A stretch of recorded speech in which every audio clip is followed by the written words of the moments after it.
According to the 9/11 Commission, the airplane that appeared over Washington and went on to strike the Pentagon was Flight American 77, the same plane that had disappeared from radar screens over West Virginia almost 1 hour before. But they never provided any evidence of that. As we have seen, the flight data recorder's serial number that could have identified the airplane was never released. All the debunkers have to show for Flight 77 is a small piece of wreckage carrying an American Airlines serial number. But this piece could have been placed by anyone onto the grass after the impact. In fact, unidentified men in suits were seen meddling with the debris right after the impact, in direct violation of the rules of a crime scene. A contractor who was only 100 yards away from the point of impact stated, "It was DPS, the guys in the black coats. They were here right then and there. That's what I don't understand. Where did they come from? Maybe they knew something. I don't know." The debunkers claim that the witnesses' accounts are more than sufficient to identify the airplane. Hundreds of people saw an American Airlines jet fly into that building. But it's presumable that if anyone wanted a different airplane to look like an American Airlines aircraft, they would have at least thought of painting the fuselage with the same colors. The majority of witnesses recall seeing a large airliner, but there are also witnesses who describe a much smaller, executive-like airplane. I was just casually looking out the corner, out of the window. In the corner of my eye, I saw what looked to be maybe a 20-passenger corporate jet, no markings on the side. From my office, I was able to see a white jet, like a Gulfstream type commuter jet, I guess. Omar, you say this was a smaller plane, 10 to 15 passengers maybe? No es muy grande. No es muy grande. It's not like too big, it's just... tú sabes los aviones comerciales. It's like business airplane. Like a business jet. Yeah. It looked like a commuter plane, 2-engine, come down from the south, real low, proceed right on and crashed right into the Pentagon. And are you fairly sure that it was what we sometimes describe and recognize as a small commuter plane? Yes, it was. By the witnesses' accounts alone, it's impossible to establish what kind of airplane it was. As the plane clipped 5 light poles before striking the Pentagon, the debunkers maintain that the distance between the light poles indicates a corridor wide enough that only a large airliner could have created it. Troviamo alcuni lampioni abbattuti, 5 lampioni. Tutti insieme fanno una fascia larga 26 metri. Facciamo finta di ipotizzare che non sappiamo che si tratti di un aereo. Sappiamo che c'è qualche cosa largo 26 metri che è passato di lì. 26 meters is roughly 85 feet, but the wingspan of a 757 is 124 feet, which means any airplane with an 85-foot wingspan could have downed those light poles. It didn't need to be a 757. In fact, with a 100-ton airliner hitting a reinforced concrete building like the Pentagon, one would expect to find a situation similar to this. What immediately stood out instead was the absence of large, identifiable pieces of debris which are usually found after the crash of an airliner. Bob Pugh was the first professional cinematographer to arrive on site. No one was in control of the area. I had free reign. And there's a lot of debris in the foreground of those videos. Again, very small pieces. I mean, I'm standing on pieces a dinner plate or smaller in size. All the while, I'm looking for wreckage, and I can't find a piece of anything that I recognize. I can't see the tail, I can't see the wheels, I can't see the engines, there's no chairs, there's no luggage. According to the debunkers, there are no large pieces of debris on the lawn because most of the airplane ended up inside the building. Quindi, gran parte dei frammenti dell'aereo non sono fuori perché l'aereo è entrato nell'edificio. Purdue University has produced a detailed computer animation illustrating the official version of the event. We had the plans for the Pentagon, all the details, right down to the last reinforcing bar. The speed of the airplane and the direction from which came was given to us by the Transport Safety Institute. According to the official version, the plane approached in a low trajectory, clipping 5 light poles from the nearby intersection. Slightly tilted to the left, it hit a trailer parked outside the building with the bottom of the right wing, and then impacted the facade at an angle of 42 degrees. Most of the plane penetrated the facade and proceeded inside the building on a diagonal course, causing destruction as it was being destroyed. The fuselage pierced through the outer wall of the C-ring, producing this round-shaped exit hole 10 to 12 feet wide. There are, however, many problems with this version of the events. The first one is the actual wingspan of a Boeing 757. Most of us remember the facade of the Pentagon after it had collapsed. But before it collapsed, right after the impact, this is what the building looked like. This series of pictures was taken by a Navy photographer shortly after the impact. There doesn't seem to be enough damage for a Boeing 757 to have penetrated the building almost in full. Using the best part from each image, a digital expert has created this composite picture, which has become the universal tool of reference for anyone involved in the debate. The composite picture shows an almost continuous opening at ground level, about 90 feet wide. The damage extends to the second floor, with an entry hole about 15 feet wide. This is enough, maintain the debunkers, to have accommodated most of the plane inside the building. Effectivement, on peut se demander où est-il passé. Et puis, si on prend des photos qui ont été prises à des instants différents et qui justement, par un assemblage, ont permis de montrer les dégâts qui étaient réellement visibles sur la façade, et là on voit clairement que tout le rez-de-chaussée a été anéanti sur une longueur de 30 mètres, et puis au milieu, bien sûr, vous avez le trou de la carlingue.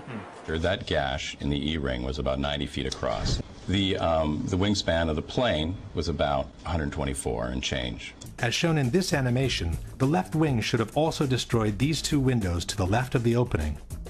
But the whole segment to the left of the opening doesn't seem to have been hit by a wing traveling at 500 miles per hour.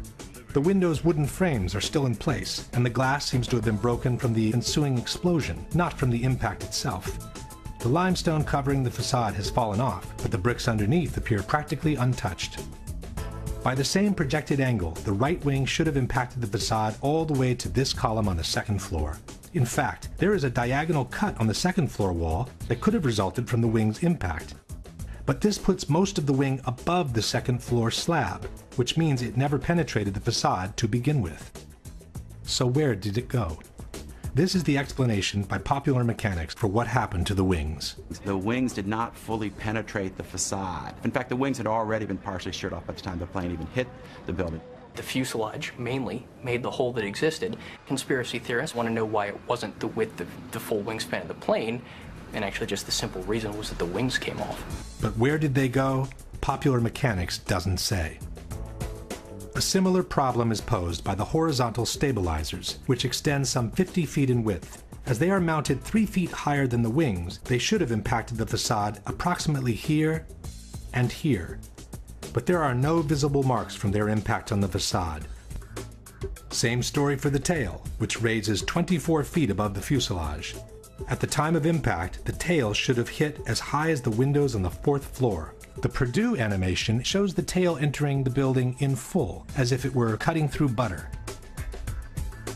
But the facade above the entry hole doesn't show any significant damage, and the glass from the windows around the hole isn't even broken. For the missing tail and stabilizers, Popular Mechanics offers this generic explanation.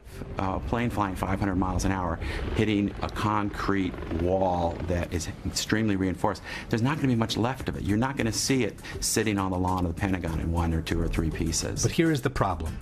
If part of the wings, the stabilizers, and the tail disintegrated against the facade, how could the fuselage penetrate it almost entirely? The fuselage is by far the weakest part of the plane, as it basically consists of an empty cylinder meant to carry the passengers and their belongings. Question: how could the fuselage, which is the weakest part of the plane, penetrate the facade almost entirely, while part of the wings, the stabilizers, and the tail, which are relatively stronger, were unable to do so and were shattered in 1,000 pieces instead? Even more mysterious is the disappearance of the engines. The 757 that allegedly hit the Pentagon was equipped with 2 RB-211 engines built by Rolls-Royce. Almost 8 feet in height, weighing over 7,000 pounds each, the internal core of the engine is made with components so sturdy and resistant that they are considered practically indestructible. It has to rotate at about 10,000 revolutions per minute, the blade speed of about 800 miles per hour. To operate at around 1700 degrees, they're designed not to melt. Quali sono le parti che non vengono distrutte, che non si squagliano per il calore? Pezzi del carrello e il cuore dei 2 motori, che è molto più compatto dalla parte esterna dei motori, ovviamente è fatto in materiali che devono resistere alla temperatura, 2000-2500 gradi, per cui la parte centrale dei 2 motori è sicuramente sopravvissuta all'impatto. But where are they? In their animation, Purdue University has chosen to ignore the issue. As one can see, moments before the impact, the two engines simply vanish into thin air. Debunker Paolo Attivissimo has made what he calls a cautious suggestion. Questo è un motore Rolls-Royce RB211. Questo è un oggetto trovato davanti al Pentagono. Quando dicevo prima, probabilmente i motori non sono completamente entrati, questo oggetto è di forma compatibile. Faccio il prudente, dico semplicemente che è di forma compatibile. But this rotor could have come from any engine. There is also another picture of a similar disc, or possibly the same disc, from a different angle. And then there is this part of an engine found inside the Pentagon. But we are not looking for scraps. We are looking for 2 3-ton pieces of machinery made with steel and titanium that after an accident should look something like this. Or like this. Or like this. In fact, had the Pentagon been hit by a 757, the two engines would have impacted the facade around these 2 points just below the wings. This means they would have proceeded inside the building on a path somewhat parallel to the fuselage, carving a trail of destruction much more devastating than any other part of the plane. There are no engines visible outside the exit hole, nor are there any other holes in the wall that could have been caused by an engine. Question: can you explain what happened to the core of the two engines, which is built with components so strong and resistant to be considered practically indestructible? Now for the biggest mystery of all, the exit hole. According to the official version, it was the fuselage of the plane that created this hole in the wall of the C-ring. On September 15, 2001, the Pentagon renovation manager stated, "The plane penetrated through the E-ring, D-ring, C-ring. The nose of the plane just barely broke through the inside of the C-ring, so it was extending into AE drive a little bit." The AE drive is the internal alley separating the C-ring from the B-ring. But how could the fuselage have made it all the way through the wall of the C-ring? Un aereo che pesa 120 tonnellate, lanciato a 800 km/h, impatta una facciata, la trapassa. Nel trapassarla viene tritato dalle colonne che ci sono in mezzo, a mo' di grattugia, se volete, passate questo termine, e alla fine quel che rimane sono solo frammenti molto piccoli. Quel poco che rimane in fondo arriva dall'altra parte. If the fuselage is only a cylinder and it gets cut and ground by the columns in 1,000 pieces, how can it retain the circular shape needed to punch this almost perfectly round hole in the wall? This is where the explanations by the debunkers become absolutely fascinating. The mass of the plane penetrated the building with enormous energy and continued into the building in a state almost more like a liquid than a solid. Then encountered reinforced concrete columns 2 feet thick, so the aircraft was flying through a forest of columns. The plane became almost like an artillery shell or a tank round. What actually came out, it was a circular ball of fire, which is how fire goes when it moves. That's why it has a perfectly round shape. By this time, there was an avalanche of debris that was moving as a single mass, much as in an avalanche of snow. Whether it was a liquid mass, a ball of fire, or an avalanche of snow, all these hypotheses are flatly contradicted by the Pentagon Building Performance Report, a document published in 2003 by the American Society of Civil Engineers. It is highly unlikely that any significant portion of the fuselage could have retained structural integrity at this point in its travel. The aircraft frame most certainly was destroyed before it had traveled a distance that approximately equaled the length of the aircraft. That no substantial part of the fuselage